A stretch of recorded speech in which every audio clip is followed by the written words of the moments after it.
Welcome to Meet the Press Now. I'm Kelly O'Donnell in Washington. We begin today with the loss of a remarkable, resilient, and thoroughly original American icon, Dolly Parton. Songwriter, country music legend, and movie star. Dolly Parton passed away today at age 80. Her death announced by her nephew. President Trump has ordered American flags across the nation lowered for 1 week in her memory, and calling her death a loss for millions. Parton's legacy spans generations and genres. Her voice and her star power lit up Nashville, Hollywood, and even here in Washington, where she received the National Medal of the Arts and a Kennedy Center honor. Dolly Parton's appeal crossed over so many divides in America, including politics. Notably, she turned down the Presidential Medal of Freedom multiple times, declining an offer from President Trump during his first term because her husband was ill and because of the pandemic. She also said she turned down an offer from President Biden because she felt accepting it would look too political. Dolly Parton's fame and fans stayed with her, and she gave back to causes with generosity. NBC News entertainment correspondent Chloe Malas has more on her 60-year career.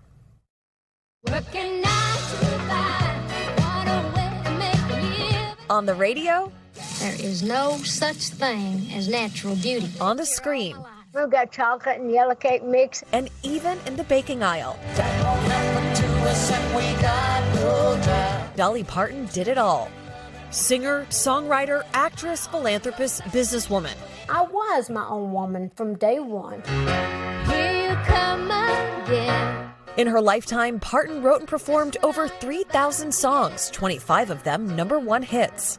Dolly Parton's road to superstardom began in the foothills of the Smoky Mountains in 1946. The fourth of 12 children, Parton described herself as dirt poor. My coat of many colors. Those modest roots and her actual childhood coat inspired hit songs like Coat of Many Colors. She started performing at church, and at age 13, Parton appeared at the Grand Ole Opry. After high school, she moved to Nashville. 3 years later, she scored her first hit single and was on her way. Jolene, Jolene, Jolene, Jolene. Amazingly, Parton penned 2 of her most famous songs in one burst of creativity. We were looking through my files to get all my old cassettes when they were putting them on the hard drive. Jolene and I Will Always Love You were on the same cassette. So that must have been a really good night.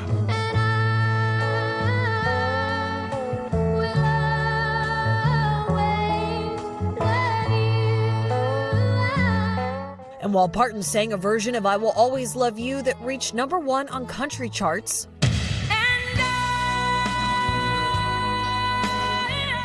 it was Whitney Houston's version of her song that made history. With over 24 million copies sold, it remains one of the best-selling singles of all time. And Hart wants me to take papers to his lawyer. I'm going to be gone all afternoon. In 1980, Parton made her foray into films, co-starring in 9 to 5 at the suggestion of Jane Fonda. More films followed, including Steel Magnolias in 1989. In her hometown of Pigeon Forge, Tennessee, she opened Dollywood, a successful theme park, and she launched a childhood literacy program, providing free books to children, mailing up to 2 million books globally each month. Though she was long famous for her blonde wigs, in the end, Parton was best known for her body of work and the legions she inspired. Chloe Malas, NBC News. And with this news today, we wanted to have Chloe join us, so she's with us now alongside Ted Johnson, who you may know. He has covered the intersection of politics, media, and entertainment for Deadline. Chloe, let me start with you. We knew she had had some health issues. We do not yet know a cause of death, but her passing really reverberated today. Where do you think the reaction has been most deeply felt across the entertainment community and the country? You know, Dolly Parton was somebody that on both sides of the aisle, no matter your religious or your political beliefs, she was such a unifier. And I think that there is nothing that shows that more than President Donald Trump posting today that he wants flags at half-mast for a week. You see Senator Bernie Sanders, Chuck Schumer, people on both sides of the aisle with their tributes for Dolly. You're seeing it in the music industry, in Hollywood. You have Lily Tomlin, who starred alongside Dolly Parton, writing friend, songwriter, the great harmonizer of humanity. And I think that that is exactly who Dolly Parton was. She is somebody that it seems like almost everyone could get behind Dolly. And she is a woman that was a multi-hyphenate. And you are seeing people talk about not just how she was this incredible songwriter and music artist and performer, but she starred in movies. She was a shrewd businesswoman and a philanthropist. So there is just so many stars of today that can honestly thank Dolly Parton for paving the way for them. Such deep talent in so many ways. And as you were sharing those thoughts, Chloe, we were able to see the Hollywood Walk of Fame. I understand she has 2 stars on the Hollywood Walk, and already people are showing up with flowers and mementos, and it's already become a place to honor her legacy. Ted, you cover that interesting cross-section of how power and culture often overlap in our culture. And what is your sense of the impact of Dolly Parton as someone who was not only an entertainment figure, but also someone who was known for philanthropy and somehow bridging this divide in a time of so much division? Well, I think she's a rarity. As we just heard, President Trump coming out with that statement. Well, Dolly Parton was also an LGBT activist. She supported transgender rights. And she did this in a way that emphasized what I consider empathy as opposed to combativeness. It wasn't my way or the highway. It's just, these are people that I love. And that really came across. I mean, but I'll challenge anyone to see Dolly Parton and not get a smile on their face. That's just the way that she was. But it is, it's a rarity that you see this outpouring of tribute to her from both sides of the aisle in all corners of society. Just if I could make a point about lowering the flags to half staff, it's rare that an entertainer actually gets this type of an honor. Usually we see that at times of national tragedy or for a lawmaker or members of the military. So I think that speaks to, the loss that the nation is suffering right now. It's a very good point because it is a presidential power and there are typically very defined ways for that to be extended to her. And it does speak to the breadth of her legacy and the impact across the country. Chloe, you talked about her many facets of being a businesswoman, moving into new spaces on the big screen, on television, as a businesswoman. Do you think that there is a model in how Dolly Parton operated that you see in other stars today or others who see that she was able to do it and that perhaps she opened some of the pathways, especially she was a feminist, even though having very much a traditional female sort of exterior? I mean, if anybody wants to take a lesson out of the book of Dolly Parton, it would be to move through life with grace and humility.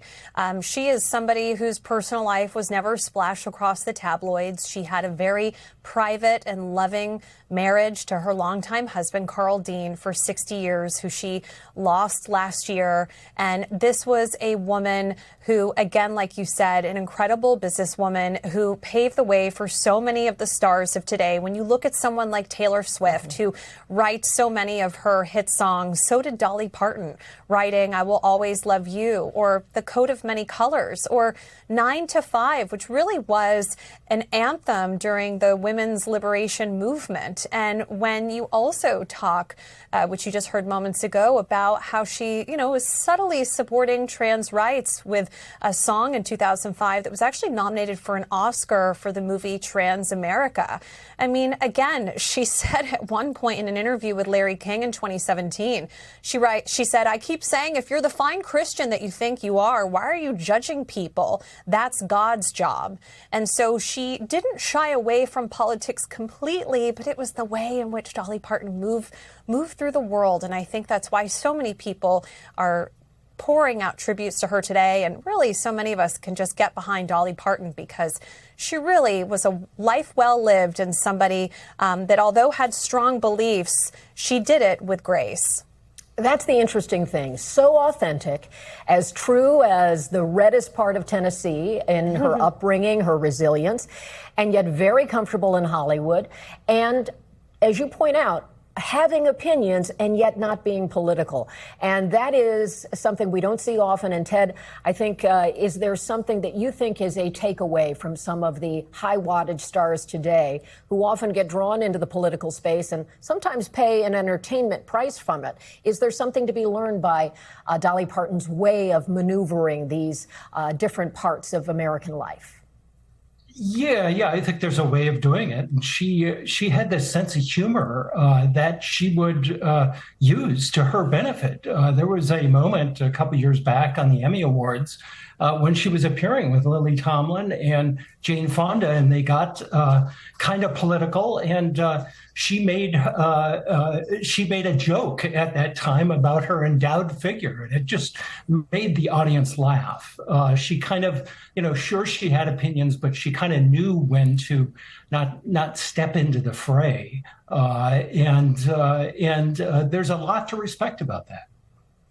So many thoughts and memories that her passing will evoke in so many Americans. And thank you for sharing your insights and your experiences. Chloe and Ted, we're glad to have you today to talk about this as we're all absorbing this loss of Dolly Parton. Thank you so much. Thank you. We will now turn to another kind of breaking news. This is more typical for this program, but we wanted to make certain we gave Dolly Parton the attention she deserved. And we'll get back into what you would typically think of as our programming, and that is the trade war with Canada. And that could impact the wallets of many Americans ahead of the midterms. Canada announcing dollar for dollar retaliatory tariffs today on hundreds of American goods worth $20 billion US. The new tariffs, which go into effect September 8th, range from 15 to 50% and target similar products to what's currently tariffed by the U.S. That includes doubling its tariffs on U.S. steel products from 25% to 50%. Notably, the counter tariffs do not include U.S. automobiles or any retaliatory actions like electricity surcharges on the U.S. or cutting off access to critical minerals and energy. Canada's Minister of Finance, alongside a group of his colleagues dubbed Prime Minister Carney's Team Canada, called the counter tariffs a proportionate response to recent U.S. actions. Canada must respond, and today we are, in a proportionate, targeted, and strategic way. We didn't ask for this trade conflict, but we're ready for it. As the Prime Minister said, we're always ready to make a good deal, but we won't sign a bad deal. We won't now, we won't ever. Prime Minister said that we're already giving ourselves more than anyone can take away, and we are just getting started. Canada's Minister of Industry, Melanie Joly, suggesting Canada's counter tariffs were designed to exert economic and political pressure on the Trump administration. We're also targeting products that will target states in the U.S. And so we're being wise and strategic to put political pressure. In the U.S., they're very much aware of that. And that's why they've been pushing to get rid of U.S. alcohol on shelves, because they know that it's having political pressure back home for them.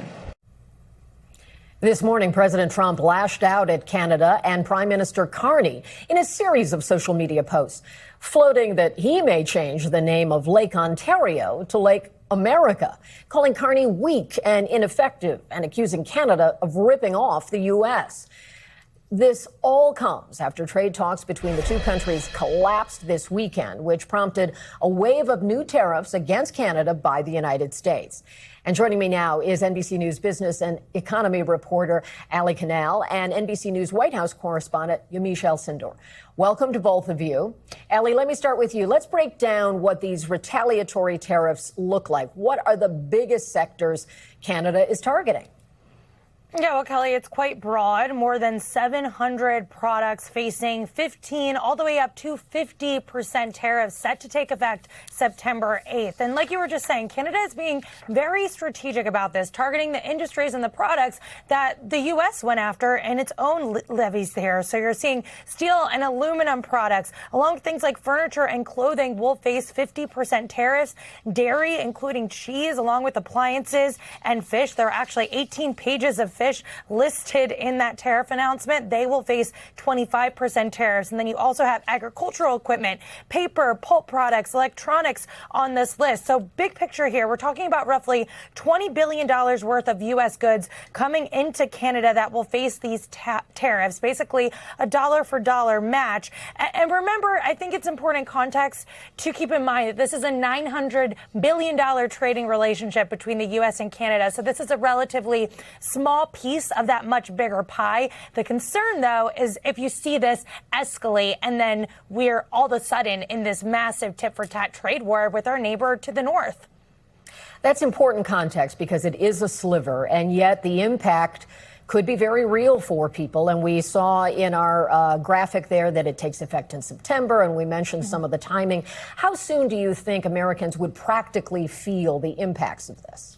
Well, it's important to remember who pays these tariffs, right? So when the U.S. puts a tariff on Canada, the U.S. importer needs to pay that increased cost. And typically what we see over time is they pass that on to the consumer. Now, it's not something that happens right away, at least initially. A lot of these businesses can absorb these costs. They can go through the inventory that they already have. But over time, the pressure becomes too much. They don't want to sacrifice their profits, and then those costs get passed along. So even if you're talking about a few months from now, that brings us into the critical holiday shopping season, retail season for many consumers that are going out there to get their Christmas gifts. So that's something to keep in mind. I think timing is very important here moving forward, Kelly. That makes a lot of sense. Thank you, Allie, for that. Yamiche, let me turn to you. The White House has had a lot to say about Canada in recent weeks and months. Today, we've certainly seen that. When it comes to the retaliatory piece from the Prime Minister, how is the White House responding to that? Well, it's a key question, and when I put to the White House, and literally as I was speaking to you and as I was getting ready for this, a White House official just texted me, so I'm going to read part of what they said. They said the president and administration have made our frustrations with Canada abundantly clear. Canada was offered the most generous deal of any of our trading partners, but chose to rip this deal up and launch a trade war with an economy 12 times larger than theirs, and they depend on for having access to. I also pushed them on whether or not the president's serious about renaming the lake, and also whether there was any sort of back channeling happening. And this person told me, your questions are best asked of Canada, of what they want to do with so much on the line for them. So this is essentially the White House saying Canada has more to lose than the United States, and they need to figure this out. That is in some ways echoing what we heard from the president. As you probably know, the president, and you noted on the show, the president has spent much of the day really blasting Canada, going after the Prime Minister, Mark Carney. So this is a White House that is really stuck in its corner. And it sounds like, based on what I've been talking to, I've talked to a couple Canadian officials, they also are not interested in trade talks right now. So both countries, traditionally close allies, both of them now in their corners, Kelly. We are at an impasse, and we can't ignore the calendar. And that, of course, means the midterm elections are not far away. And some of this could have a real world implication to how voters talk about this issue when it comes to the weeks sprinting into the midterms. How do you see that playing out? And is the White House concerned about it? It's interesting. We know that the president has been thinking about cost of living because he had that deal that angered some Republicans when it came to letting more foreign beef into the United States in order to try to bring costs down there. I think this is also going to be something that's going to continue to be on the minds of the president and Republicans as these midterm elections get closer and closer. Let's think about some of the things that this is hitting. I was looking at this all weekend. You think of refrigerators, paper plates, hockey sticks. So Americans might not only be paying more for sort of goods and services, but also just to have fun. And then you're putting it up there. There are these states that have trade with Canada. You think of Michigan, Texas, Wisconsin. They have some really big races in all of those states. And the president has been going after places like Michigan in particular, going after the Democratic Senate candidate there. So certainly this is going to be something on top of mind of the president, but certainly also on the top of mind of Republican candidates as they try to essentially make the case that this is good for America, the president picking a fight with Canada, while voters are going to be wondering how this is going to hit their wallets, Kelly. It's so interesting how that intersects. Big races in key states, and then also having a robust trading relationship with Canada. A lot more for us to talk about and watch. Amish, thank you so much for being with us. Joining me now is Dominic LeBlanc, the minister responsible for U.S.-Canada trade, who had been leading the Canadian side of the recent trade negotiations. We're so glad that you're with us today. Thank you for being here. I'd like to start with these retaliatory dollar-for-dollar tariffs on the U.S. Canada is calling this a proportional response. But on the tariffs, Canada faces a much more significant impact because your economy is smaller than the U.S. economy. It's $32 trillion on the U.S. side, which is 13 times bigger than Canada's. So what I'm trying to get at here is, can Canada win a trade war against the United States? Kelly, we'll see the judgment over the next number of weeks. But for us, it's not about winning a trade war. It's about protecting Canadian industries and Canadian workers that are suddenly facing an additional wave of 50% tariffs that President Trump imposed on the weekend. We had been clear publicly and with our American counterparts that if we weren't able to get to an agreement, Canadians expected the government of Canada to take the steps necessary to protect those very industries that President Trump has decided to tariff in terms of our exports to the United States. So you can imagine what President Trump would have done in a similar situation. He would have had a firm response. Canadians expect the government of Canada to do the same thing. But all of this is regrettable and, in our view, unnecessary in the sense that we started the position with a free trade agreement, the USMCA that President Trump had negotiated in his first term.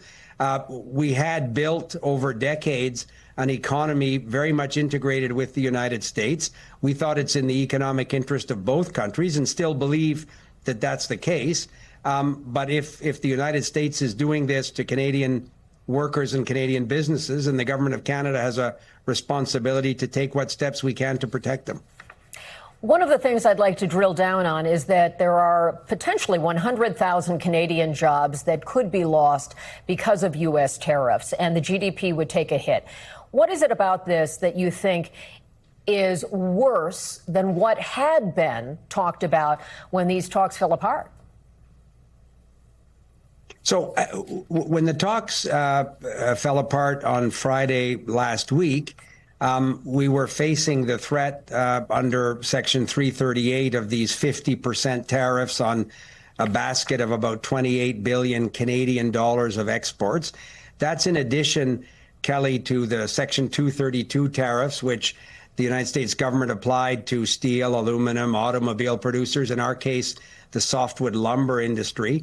So all of these sectors of our economy that had become progressively over decades, as I said, more integrated with the United States in a very positive way to make North America more competitive, we're suddenly facing these suite of American tariffs. So the circumstance is such that the government of Canada decided, in terms of retaliatory tariffs, sure, to do what we can to try and protect these sectors of our economy.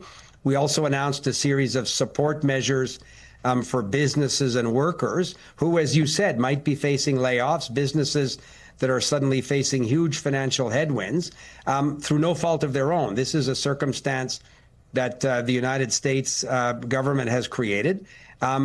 Canadians expect their national government to stand up and try and defend them in every way possible. That's what we're doing. One of the levers that Canada has does deal with energy, and Ontario's Premier Doug Ford has floated the idea of limiting Canadian energy and critical minerals to the U.S. Do you believe that's something that should be done now? No. This would have a big impact on Americans. Yeah, but we're not, Kelly, we're not looking to escalate this circumstance. As I said, we're doing what any sovereign country would do faced with this economic threat, is take the measures necessary to protect our own economy. We're diversifying our trading relationships with other partners. We're developing big critical mineral projects, infrastructure in Canada to better allow us to trade with Europe or partners in Asia. All of that, Prime Minister Carney was elected last year to do as the government of Canada. We think, and we still believe, that there is an opportunity to have an agreement, to reach an agreement that is in the economic interest of both countries, that respects the sovereignty of Canada, but continues to collaborate with the American economy and American businesses, for example, around non-market economies entering in the steel or aluminum sector, melt and pour rules around steel, all of which we are doing now, which we think is complementary to measures taken by President Trump. So we remain convinced that in spite of the 232 tariffs, which Mr. Trump imposed a year ago, there is an opportunity to find a way for the Canadian economy to be competitive and economic, while accepting that President Trump has redefined his trading relationships with countries around the world. So we're always ready to do what's necessary to get to that arrangement. But in the meantime, as you said in the introduction, the potential economic impact in Canada is serious, and Canadians are really concerned about this. There's a real sense in the Canadian population of concern. For decades, we've collaborated in security areas, in defense, in building a North American economy with the United States that we think has benefited both countries. So we look forward to the day when we can do that collaboratively with the United States. And what I hear from you is that this is a situation you called regrettable, and that has really come through in each of your answers. And at the same time, you're very clear about you have planted that maple leaf flag firmly behind you in terms of standing up for Canada. What is the snapshot of this moment? Where do talks stand? Is there a way forward? We always believe there's a way forward. Our exchanges, our work with Ambassador Greer was cordial, was constructive.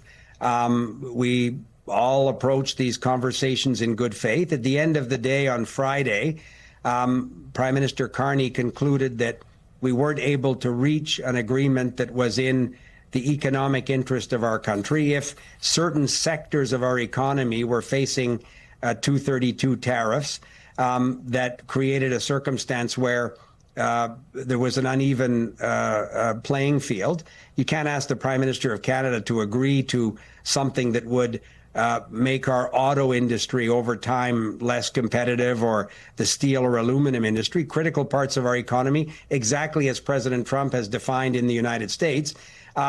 So there are no negotiations at the present moment. We're going on with taking the measures necessary to build our own economy, to build a strong Canadian economy, which we think is in the interest of the United States. A strong Canadian economy with big natural resource projects, you referred to energy, should benefit both countries. So no negotiations right now. Is this Canada adopting some of the tactics of Trump in the Trump era, where he takes these aggressive tariff postures? Is that part of what we're seeing from your government? I wouldn't say that we're copying President Trump's aggressive tactics. What we're doing is what Mr. Carney, what the Prime Minister said any sovereign country would do faced with this economic threat, is take the measures that are necessary to defend and support our industries. But that is not contradictory with the view that there is an agreement that wasn't in the line of sight on Friday evening, but there is an agreement that we think can be reached that will strengthen both economies, will make North America more competitive, facing threats from other parts of the world. But in the meantime, as I said, we're not waiting by the phone. What we're doing is what any responsible national government would do, is take the steps necessary to support workers and businesses in our country and try and diversify our trading opportunities with other countries around the world. You've been speaking in certainly diplomatic tones. You have talked about the practical and the possible here. Doug Ford has also used some of the language that is more pugilistic in this political moment, calling President Trump a loser, a dictator, a bully. Is that something that is constructive in this moment? We have 13 premiers in Canada. They're the equivalent of the 50 governors in the United States. They speak for their own citizens and in their own way. Premier Ford has his own style. Prime Minister Carney speaks for the government of Canada. We don't think that President Trump would be responsible for what the 50 state governors in the United States might say in a given week. But what Premier Ford, I think, is showing is the real sense of frustration and concern that Ontario businesses and industries are facing in terms of these latest tariffs imposed over the weekend. And Prime Minister Carney has also been very clear that we're going to work with the 13 provincial and territorial premiers across Canada as they look at different sectors of their economy that will need specific measures to be able to get through this economic headwind that we weren't seeking. And in our final moments here, it really seems that you have reflected the long relationship that Canada and the United States have had. You referred to North American prosperity. Is trust broken between the U.S. and Canada because of this kind of dispute?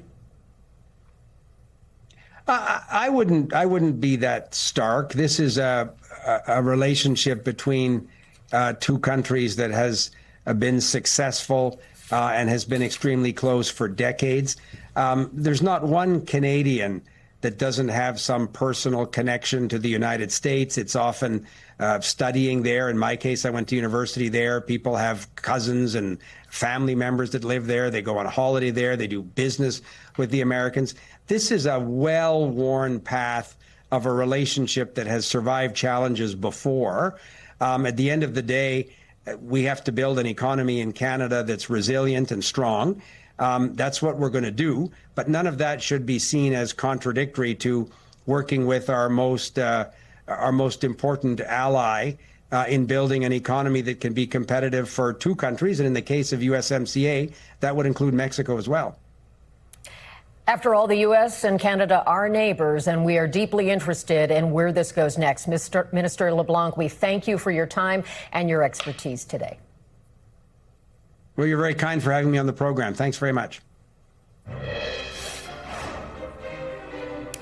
Coming up, if it's Tuesday, voters are heading to the polls in South Carolina and Oklahoma, where the power of President Trump's endorsement is once again on the line.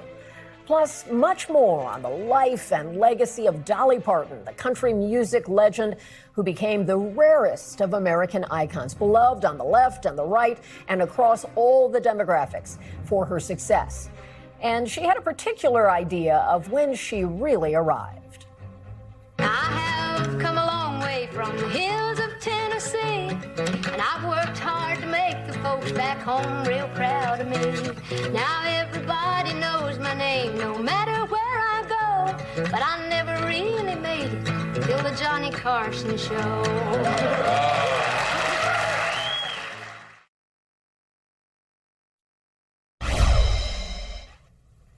We're so glad you're back. You know, if it's Tuesday around here, voters are voting somewhere. And today, all eyes are on South Carolina, where Senator Darlene Graham is defending her seat in a runoff against Congressman Ralph Norman.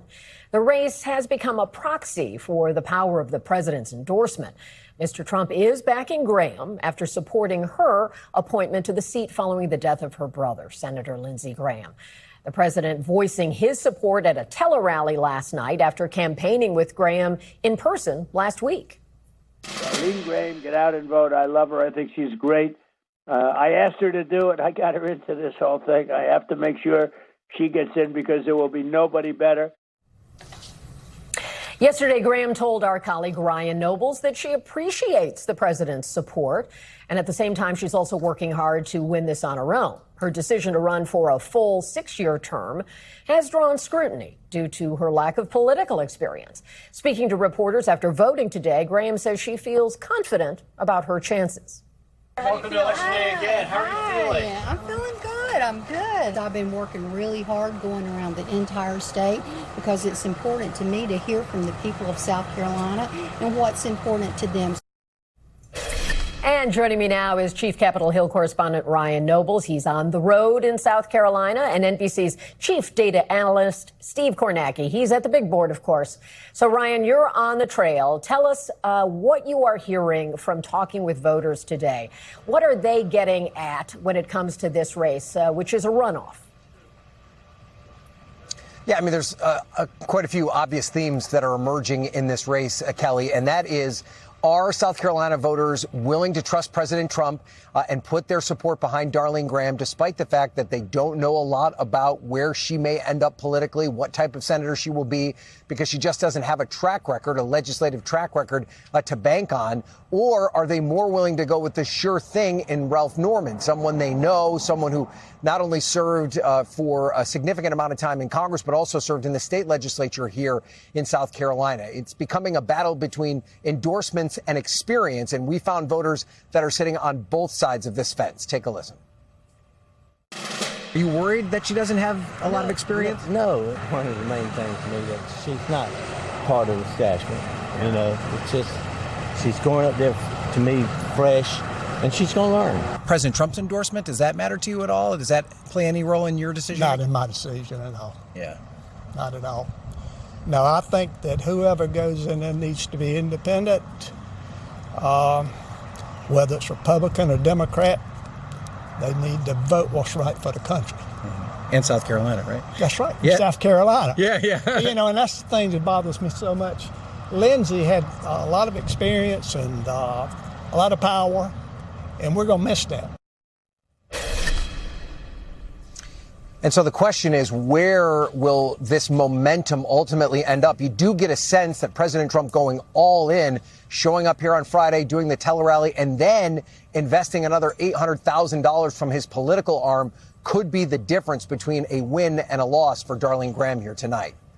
Kelly? We don't always see that degree of investment from the president, and clearly he had a long, good relationship with Lindsey Graham that began as competitors and ultimately became a trusted relationship. Darlene Graham is really new to the scene and is getting the benefit of the president's political weight. Do you think he feels like he has something on the line? Not getting into the mind of the president, but do you see evidence of that playing out among voters? Well, we might have gotten a glimpse into what the president is thinking about all of this over the weekend when he posted on his Truth Social account what appeared to be some bit of expectation setting, and pointing out that some of the endorsements that he makes during this primary season are born out of loyalty, not out of who he thinks have the best shot at winning the race. And sometimes he tells folks that they've got no chance of winning. They run anyway, but he endorses them and they end up losing. Now, in Darlene Graham's case, he has very publicly stated that she has what it takes to run. He's even said that he asked her to run.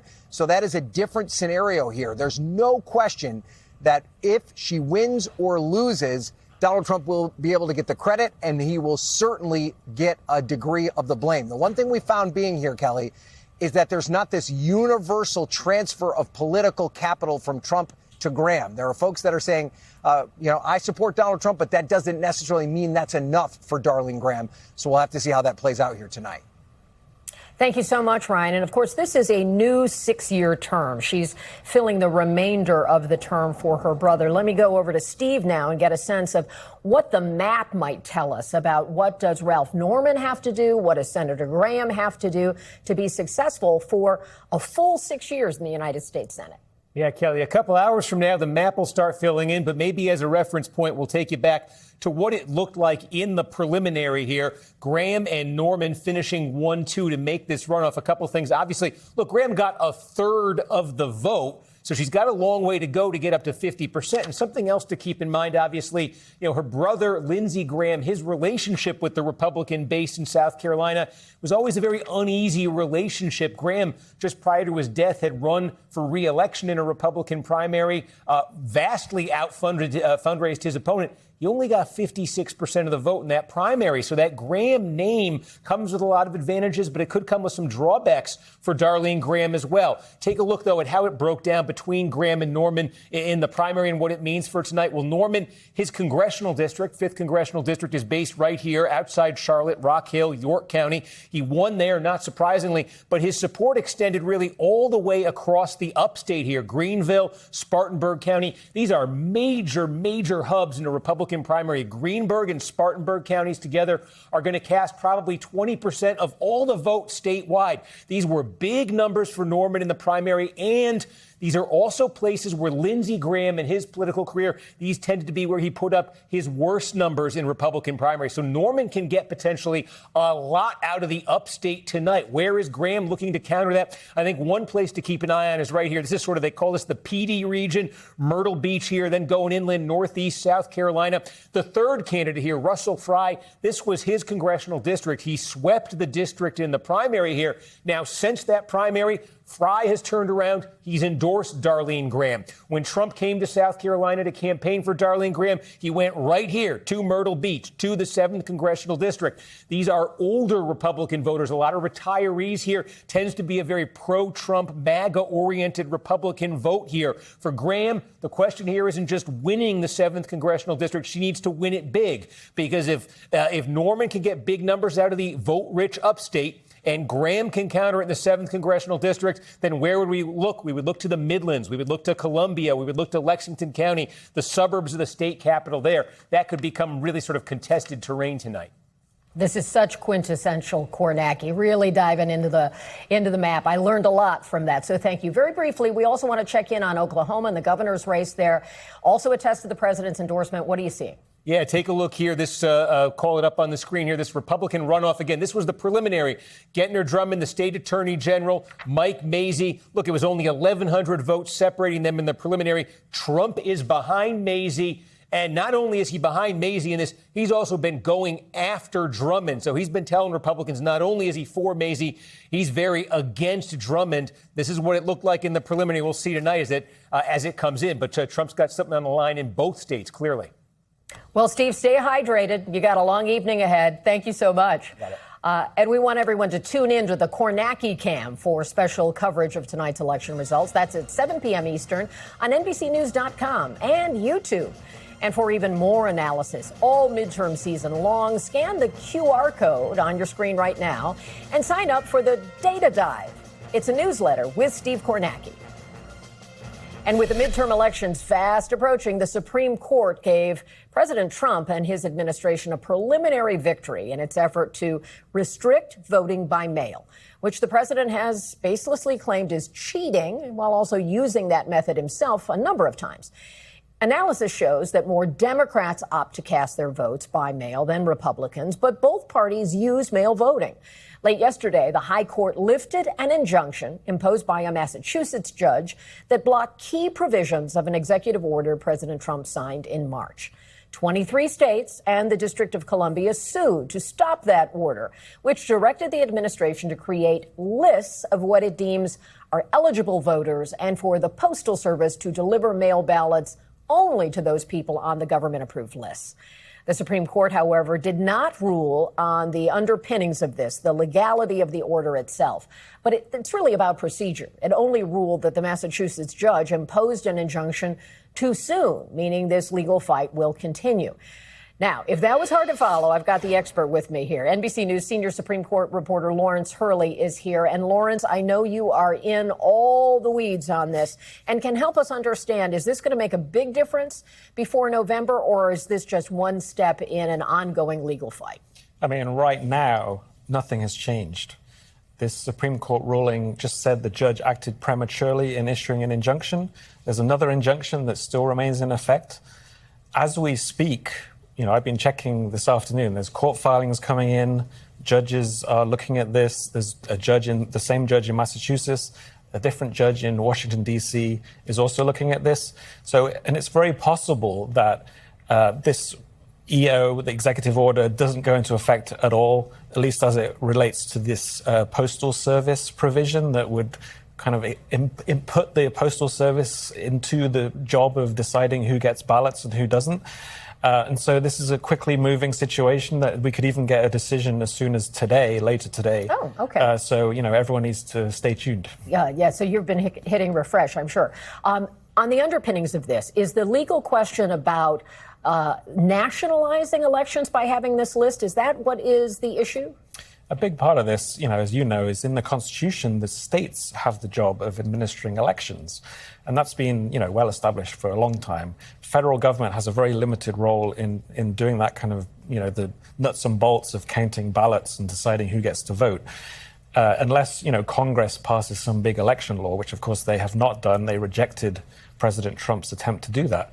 And so he's trying to do it unilaterally through an executive order. And that's the basis of all these legal challenges, saying the president doesn't have the power to do this on his own. He would need Congress if he's going to do anything like this. And so far, he hasn't got Congress's support to do it. We have seen a movie similar to this before. Thank you, Lawrence. He's really our expert on the Supreme Court. And we will have much more news and politics ahead. The panel will be here, too. You're watching Meet the Press Now. Stay with us.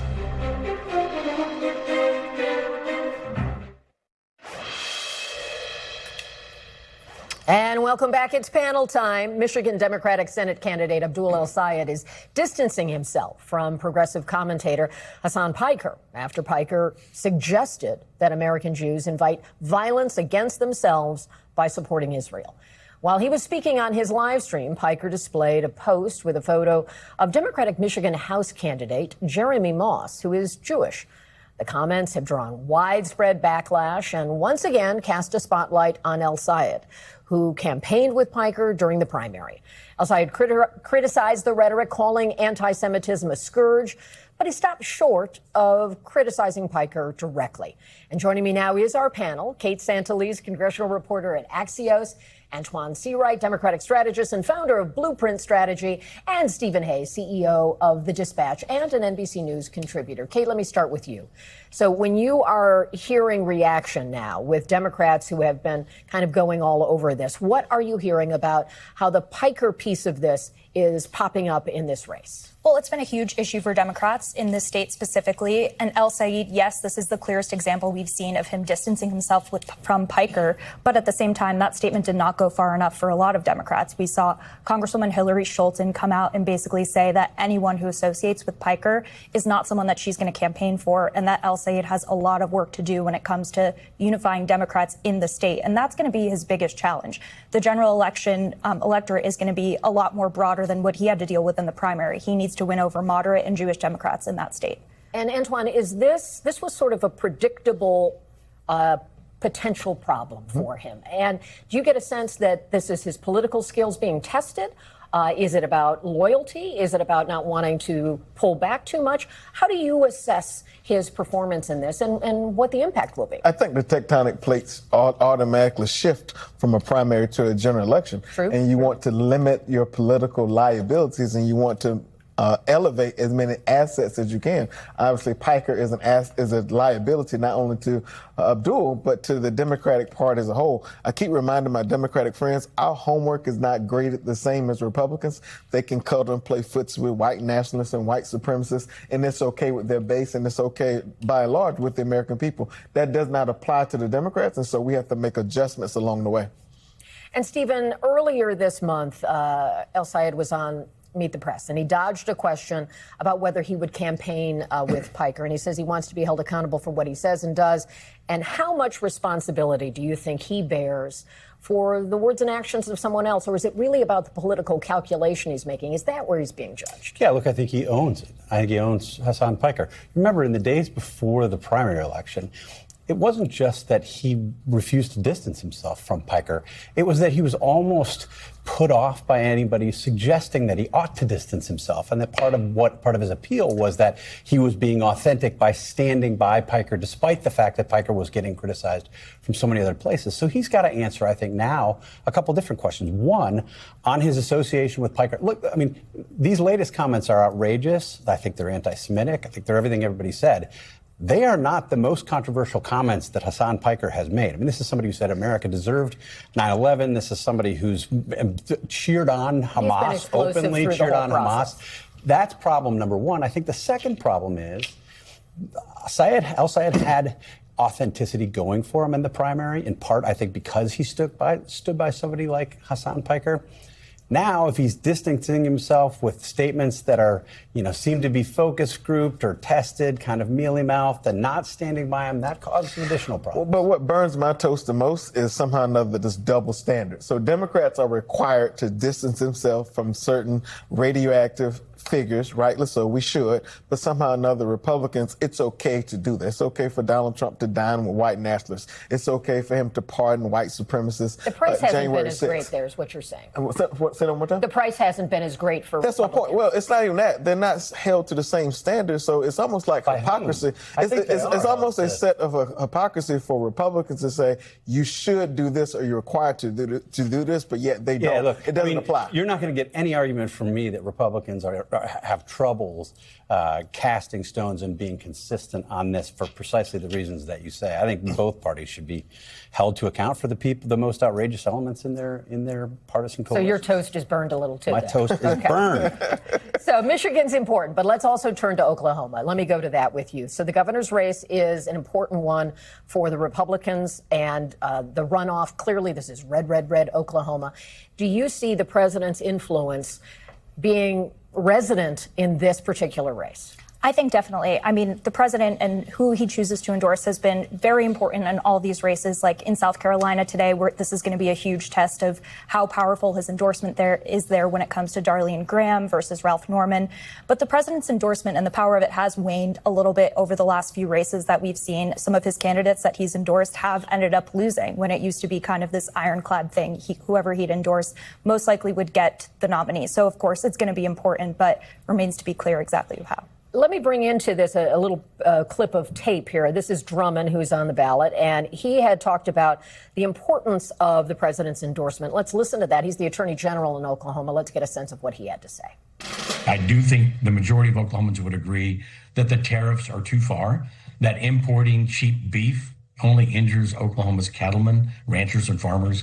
I stand with Oklahoma. I'm unafraid to disagree with the president when he's wrong, and he's wrong on tariffs. He's wrong on importing cheap beef. Well, when you say the president's wrong on several things, that's going to get his attention for certain. Do you think speaking that sort of pointed truth to voters will make him stand out there, or is it really about the Trump endorsement? I mean, the president has already been beating Drummond up, so It's not like this is anything new. Look, I think the gamble that he's taking here is whether being that outspoken and saying, I can be independent, will sell with voters, or if they just want somebody who's going to sort of pledge loyalty to Donald Trump. We've seen, as Kate suggests, in some recent races, including the race to replace Byron Donalds in Florida 19, where the president's endorsement hasn't carried the day. Now, as is often the case, the person who's running against the Trump-endorsed candidate is as Trumpy as anybody else in the race. As the often president is the just case. hasn't Yes, chosen. yes. But this will be a little bit different. Now, is Drummond giving Democrats something to work with there? Absolutely. I think Donald Trump and the Republican brand is going to be a liability going into the fall, and they will not be able to separate themselves from Donald Trump and his policies. But I would just argue that a weird thing is happening in the Republican Party. They're trying to moderate themselves in their primary, and that's why you see, particularly in the South, Donald Trump's candidate is losing more than he's winning. But I also think the closer we get to November and these late primaries, the Trump endorsement, the Kool-Aid is not as sweet as it used to be, and so you're starting to see candidates say, you know what, I need to win in November, so let me separate myself. Now, you're giving me all the country lyrics.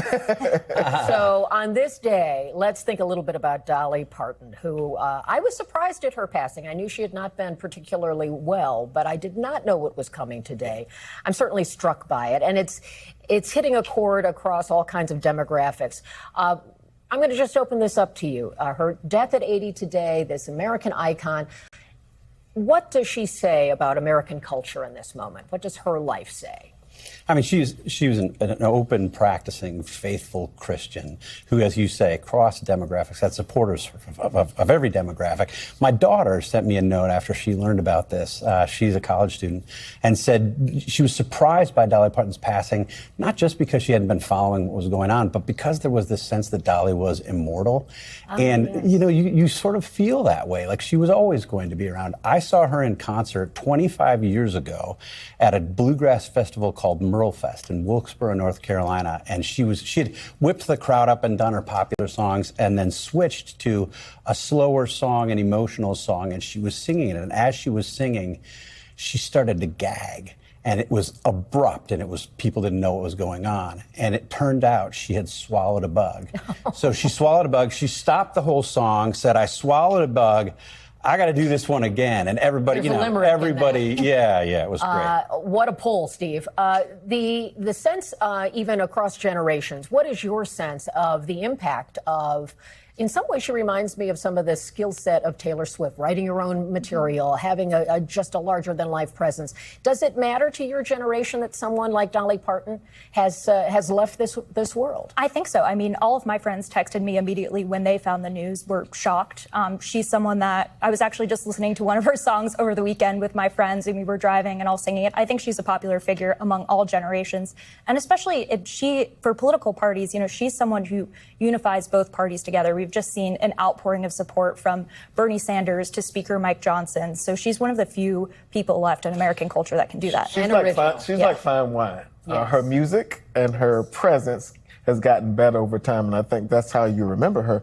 And look, I was a fan from Backwood Barbie to Let It Be. I was certainly a Dolly Parton fan, but we need more of her and less of some of the other things that divide us as Americans. Well, we'll all think on that. I'm sure everyone will enjoy the music of Dolly Parton. We thank you for watching, and remember, stay updated on breaking news and top stories on the NBC News app or watch live on our YouTube channel.